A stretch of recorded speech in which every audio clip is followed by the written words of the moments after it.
Il n'y a pas de lien conjugal qui tienne sans pardon. Le pardon n'est pas seulement le geste d'une exigence religieuse. Il est une nécessité anthropologique, humaine, naturelle. Les hommes ont besoin et sont heureux de faire la paix. Le pardon n'est pas d'abord un commandement divin, mais une exigence. La condition de la communion et du bonheur. Le refus du pardon est destructeur de soi et d'autrui. Ma mère disait, si je n'avais pas pardonné, cela fait longtemps que mon ménage aurait été détruit. Le pardon est le pain quotidien des familles, car on y attend beaucoup les uns des autres.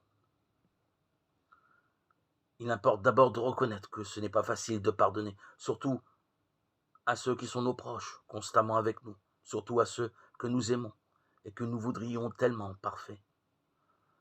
Ceux que nous aimons le plus sont aussi ceux qui peuvent nous blesser le plus intimement. Plus on s'aime et plus on est vulnérable, plus les petits riens font mal. D'où ces réactions bien classiques.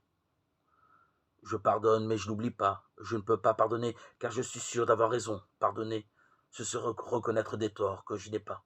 Ce serait me renier. Ou pardonner à ma fille.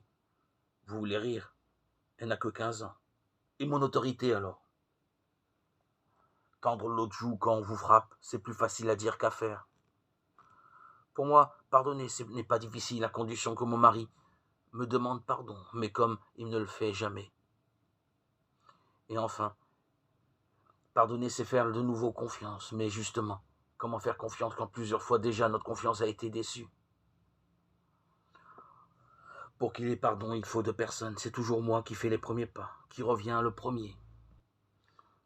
Nous le voyons bien dans toutes ces conditions. C'est dur de pardonner.